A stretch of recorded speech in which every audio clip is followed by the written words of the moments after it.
I still have the goal of helping the kids, Okay. but I help the kids by helping their parents. So I really want to help families. I really want to help children who are struggling with extra weight, pediatric overweight or obesity, which is about somewhere between 20 to 35% of all American kids these days, depending on what statistics you're looking at. We have a real issue going on with extra weight in our kids. You're listening to Cold Press Conversations with Dr. Jewel White Williams, a lover of numbers, lists, and a good glass of cold press juice, who is sharing episodes each week to help you explore the back end of healthcare and health sciences. Where a lot of that grit is done, we'll dive into topics covering research, education, and clinical practices, as well as guest shows with other leaders in the field. Pull up a seat and let's dive into these amazing and game-changing conversations. Hello and welcome to Cold Press Conversations. I am Dr. Jewel White Williams, and I have an amazing guest with me today, Dr. Sheila Carroll, and we are bringing her live from Maine. I'm excited. Dr. Sheila Carroll is a medical doctor, a distinguished pediatrician, and board-certified obesity medicine physician with over 2 decades of clinical experience. Her journey into medicine began with a passion for healing and nurturing children's health. After completing her education at Bowdoin College with a BA in 1990 and earning a master's degree in biology from Boston College, Dr. Carroll pursued her medical degree at the University of Vermont College of Medicine. Driven by a deeply committed to holistic wellness, Dr. Carroll's career took a transformative turn when she discovered the power of life coaching. Applying these principles to her own life, she underwent a profound personal transformation, becoming a certified life and weight loss coach through the Life Coach School in 2020. As both a pediatrician and obesity medicine specialist, Dr. Carroll embodies a unique blend of medical expertise and coaching proficiency. Based in scenic Maine, Dr. Carroll practices alongside her son Theo and their cherished 14-year-old puppy Finn. With extensive experience, she recognizes the vital role of parental support in children's health, empowering caregivers with knowledge and skills to foster positive lifestyle changes.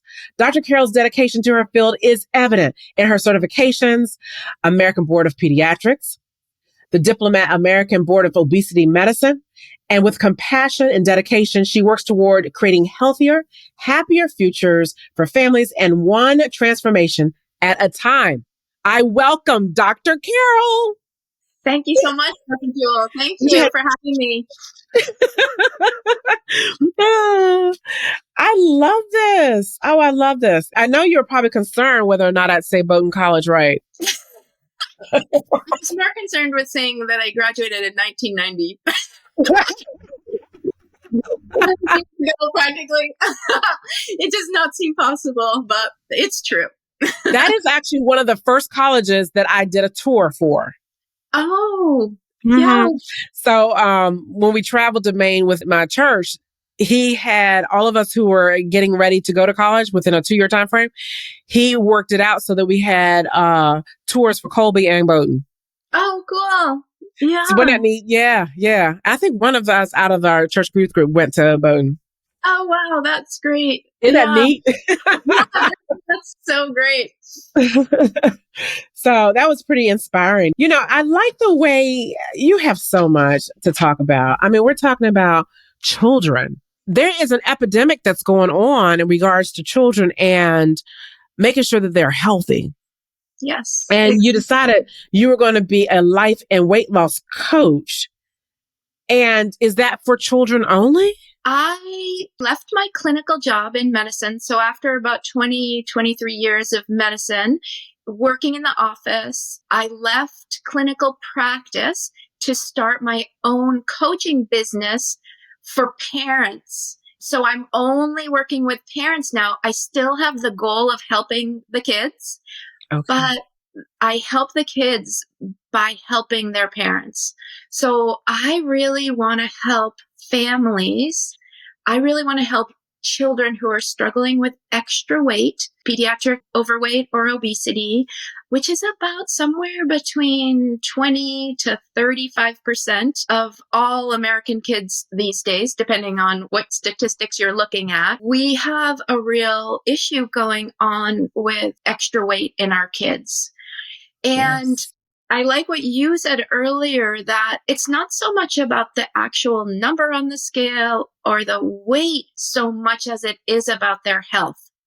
Because Mm-hmm. these are young people. These are very young kids, 5 years old, 6 years old, seven, any kid, really. Mm-hmm. What's happening to their bodies at the cellular level right now is really going to be impacting them for the rest of their life. So our kids today are living in a world that may be similar to what you and I grew up in, but very different than what our grandparents grew up in. The foods that are being offered to them, our culture around food, our lifestyles that we live today. Our kids today are growing up in this world that's very challenging to maintain health in our ancient human bodies that have evolved to process certain foods in one way, process different foods in another way.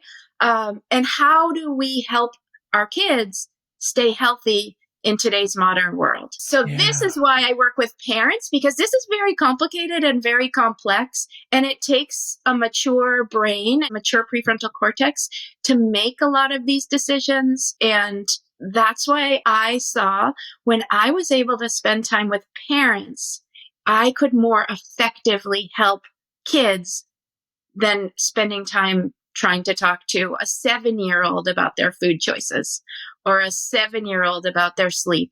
Or, Yeah. yes, that's Yeah. great to talk to them about that for sure, but their parents can talk to them about that. So the biggest bang for the buck is helping parents understand the science and how to navigate today's modern world in a way that they think is best for their own family. Okay, so I know we have these questions, but I do want to just address one thing. You're hitting several challenges when we deal with what's available to parents when they go grocery shopping. Not all grocery stores are equal. And if I'm out of place, please correct me. So if I walk into a grocery store and the first thing that greets me, and I'm not going to name the name brands, but there's sodas, chips, sweets, breads. When I first walk in, it alerts me what they deem as appropriate for that community to me. When I go into some other grocery stores, I walk in, you may see some flowers, some fruits, some vegetables. And that's not the parameter part. So where do you start to educate the parent? I can think of so many different areas you could. Where do you start? The one thing that I think is super important for all of us to understand, and this is different than what I was taught in medical school and probably different than what a lot of current medical students are being taught. When I was going through medical school, and I was an overweight kid, I was a kid who struggled with my weight since I was 9 or 10 years old, and then off and on, until I found life coaching, to tell you the truth.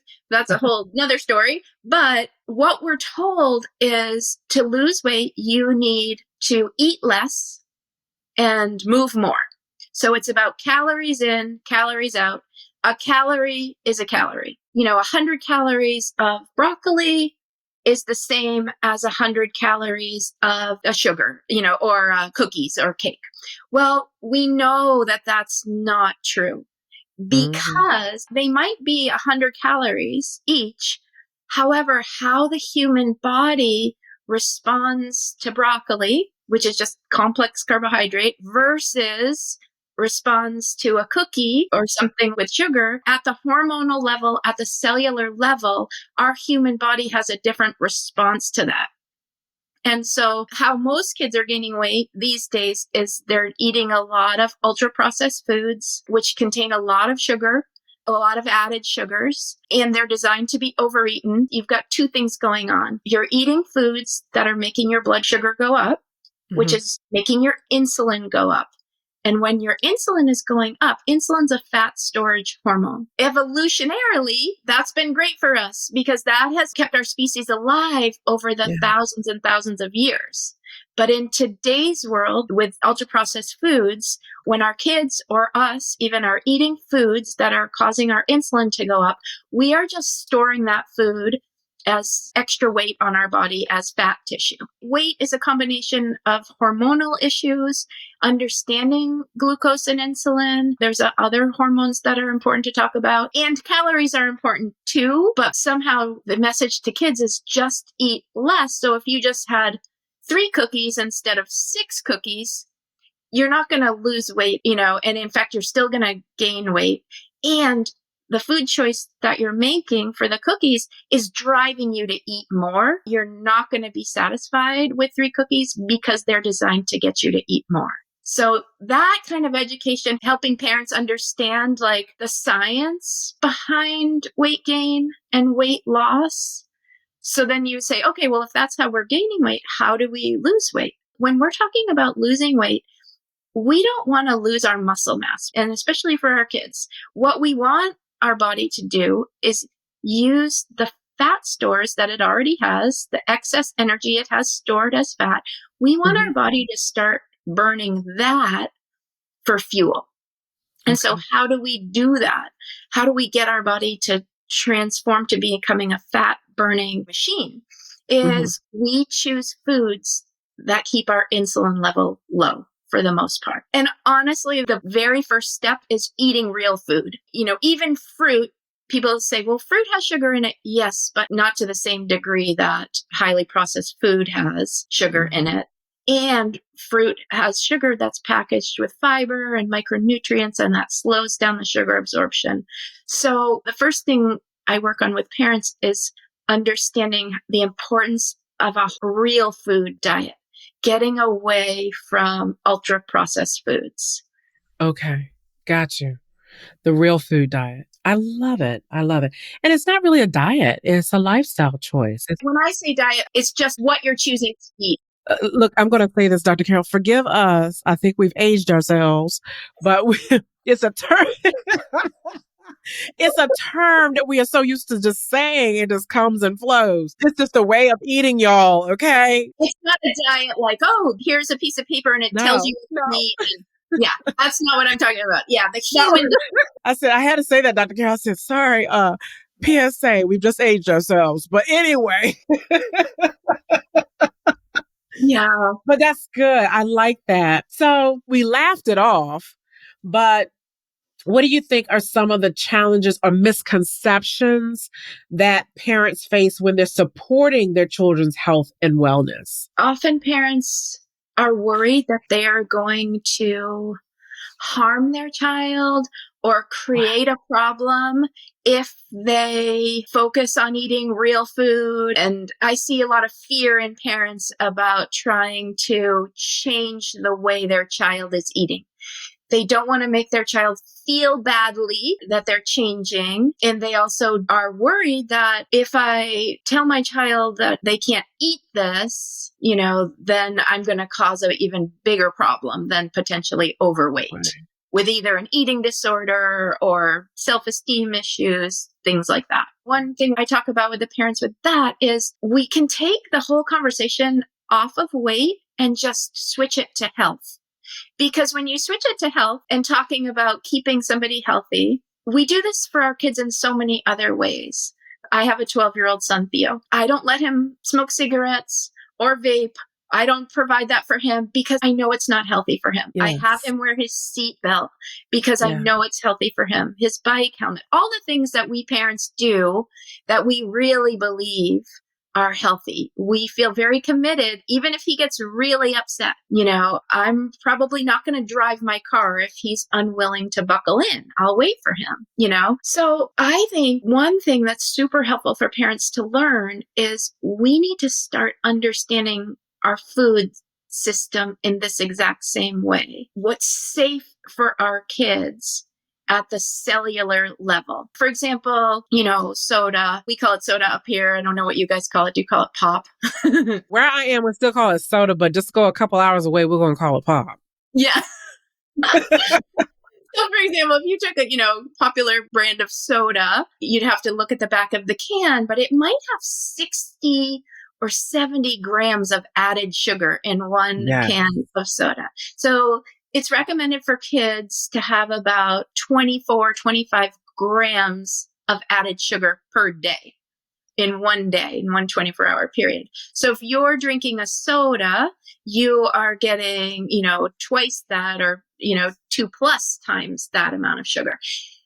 And bringing it back to safety, it's not actually safe for your liver to handle that kind of sugar load coming in. And kids can really understand this. So I say to the kids, let's go back, a couple 100 years. Who's the oldest person you can think of? And sometimes they name their grandparent, but, sometimes they say like George Washington or, someone even before that. And we can think, there was nothing in their world that had 60 grams of sugar in one fell swoop coming into your body. Our human bodies weren't designed to handle that. Our bodies are doing the best that they can for that. And our bodies are saying, oh man, you're giving me all this high fructose corn syrup or, whatever kind of sugar. Oh, okay, I guess I'll package it as fat in your liver. I'll package it as fat in your liver. And our body is doing the best it can. But eventually, that is going to manifest as non-alcoholic fatty liver disease, which we are seeing in a lot of kids these days. And we're certainly seeing it in a lot of adults. And it's directly related to our food choices. So what I say to my son is, I don't want you to drink that soda because it's not safe for you. It's not going to harm you that second. It's not like an allergic reaction like we were talking about before we started. Right. You're not going to have an allergic reaction, but over time, it's not safe. And just because something's sold in the grocery store does not make it safe to eat. And unfortunately, we don't live in a country where there's rules and regulations right now protecting our kids or protecting us, our human bodies, from the foods that are being sold to us. Say that again. We are living in a country that is allowing unhealthy and like dangerous foods to be sold and heavily marketed and even subsidized to us humans, the people living in the country. The government is allowing all of these foods that we know are unhealthy. As you're educating the parent about their child, you're educating the parent too. So do you notice that some of the parents change with their child? That's my recommendation. I actually work with parents. So the parents change first. Okay. I Okay. say, Good. Okay. You go first. Let's work, me and you. We will work so that you change. Okay. And then when the parent changes and they feel so much better and they realize like, oh, I didn't even know I could feel this good. I didn't know how bad I was feeling. Yeah. And they feel better, then they want that for their child. Okay, good. Okay. That's all I was wondering. For it to work, it has to be the parent. I was just curious to know, how do you get to that point? And I like that you're working with the parent first and having them make those changes first. Yeah, because it's really hard. If you are a family who's used to eating a lot of highly processed foods, a lot of sugary foods, a lot of refined carbohydrates, and then you decide to change all at once as a family. Yeah. And then Right? the parent hasn't figured out the skills that they need to kind of tolerate that feeling of, wanting that food, but understanding it's not that great for you. So how do you tolerate that urge? And if you're struggling with that, your kid is like, I need those chips. I want, clamoring. Your level of expertise that you received, like, okay, I'm giving in because I understand it. I feel the same thing. Exactly. But once a parent masters that themselves, yes, and then you're so much more compassionate for your child. I understand why my son wants all the things. I totally get it. And at the same time, I know it's not the healthiest thing for him, but then I can decide, okay, this time it's fine. We're going to do this. There's a saying that says, we do what we do most of the time so we can go with the flow some of the time. Oh, wow. And so I really love that saying because for me as a mom, I am in charge of my son's breakfast, what I pack for him for lunch, and what we eat for dinner. That's a Yeah. lot, you know? Yeah. And as your kids age and get to be teenagers, parents lose a little bit of that touch time with their kids, especially We around do. food. We do. Yeah, but for now, what can I control? And if I am showing up like the mom I want to be and the person I want to be, protecting his health in that way, breakfast, lunch, and dinner, Yeah. then when he goes out with his buddies or rides his bike to Little League and the snack shack is there selling all the stuff that, then okay, I don't want to be micromanaging him and food police, that's the last thing. But I know because I'm showing up and controlling what I want to control at home, that the vast majority of what he's getting is healthy and healthy for his cells. Oh, that's excellent. Okay. So you're navigating delicately a balance between providing medical guidance and empowering the parent. I love that. Yeah. You are helping the parent realize the importance of self-care as the parent and caregiver, because that's what they are too. They're giving care to their child in order for he or she to reach that potential of being a healthier person. And so how do you ensure, now that you have both, the sustainability for them to move forward? Yeah. How do you work that into your coaching?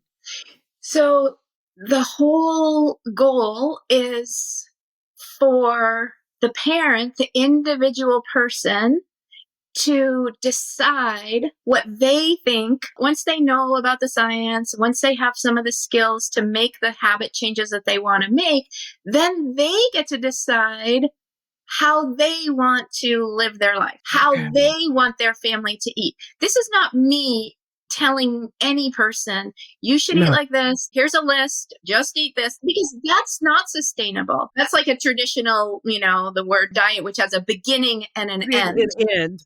Yeah. What we're really trying to go for is, what's a way of eating that I enjoy and that my family can enjoy, that is going to keep us healthy and that we can keep doing, and that I can teach my child all of these things so that when they eventually leave home, go to college, get a job or whatever they're going to do, start their own family, they already have the knowledge and the skills that I've passed on to them. So they're starting so much farther ahead than I would have, Okay. Yeah. And that's such a wonderful gift parents can give their kids. Oh my gosh, yes.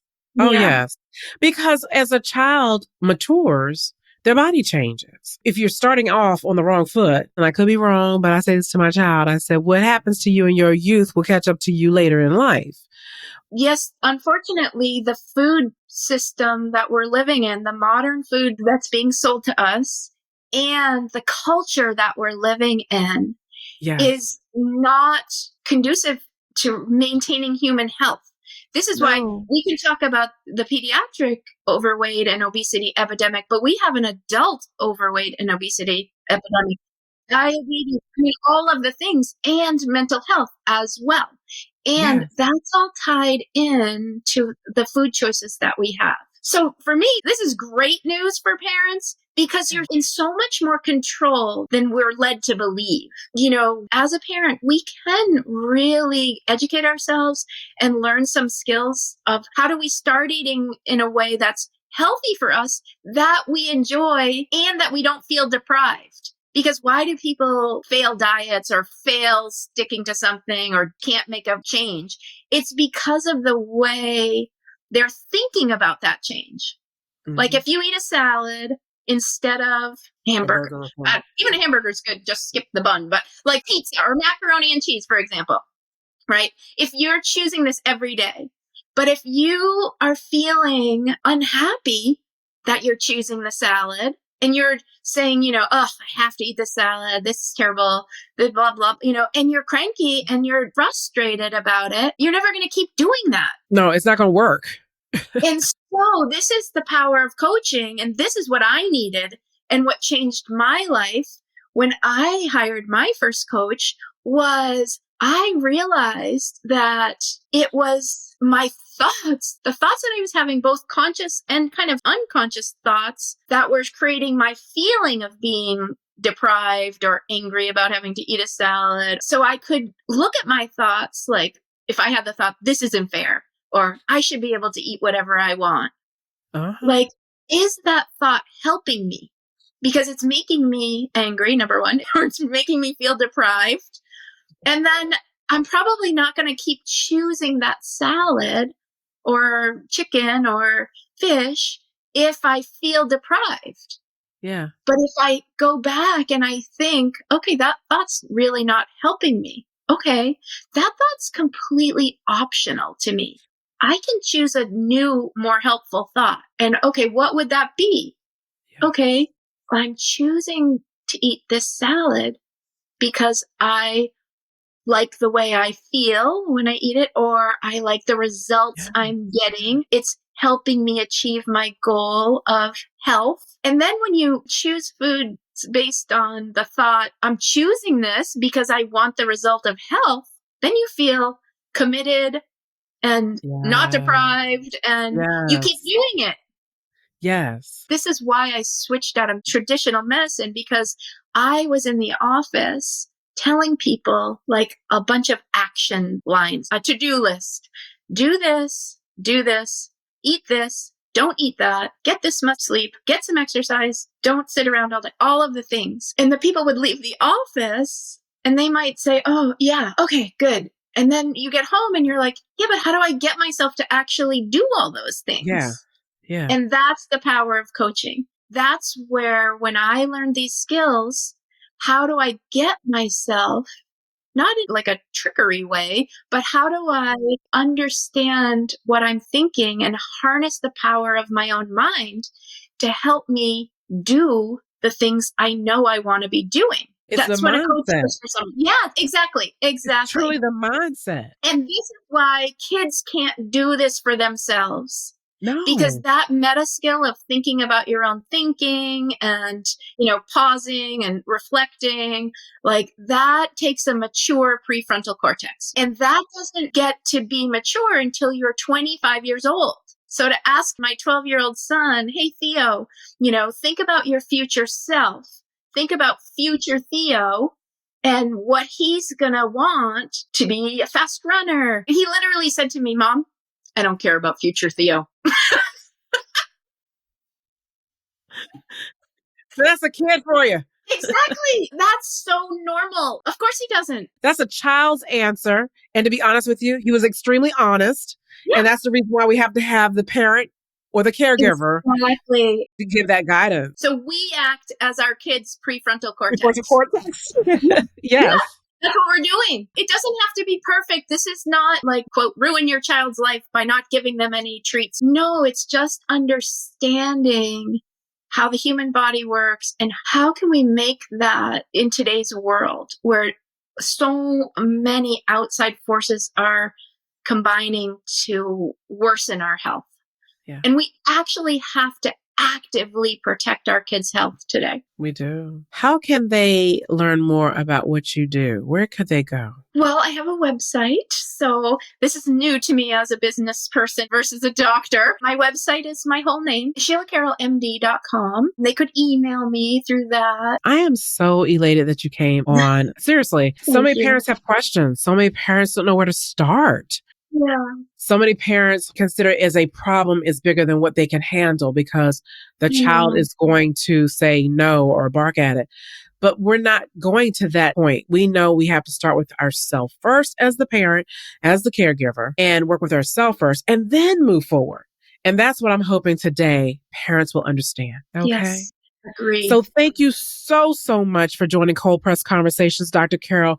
You have given a large amount of information. That's the purpose of having this podcast, so people can go back and listen to it again. We gave a lot of terms, a lot of insight, but it is to help you with your child as the times are changing and the grocery stores are changing and the foods are changing. We need to be up to date. Definitely. So thank you so much, Dr. Carroll. You're welcome. And thank you for having me as a guest. I really appreciate it. My pleasure. It really was. I hope you enjoyed this episode of Cold Press Conversations. If you love this episode as much as I did, I need you to head on over and subscribe so you never miss an episode. This is Dr. Jewel signing off to health and cognitive happiness.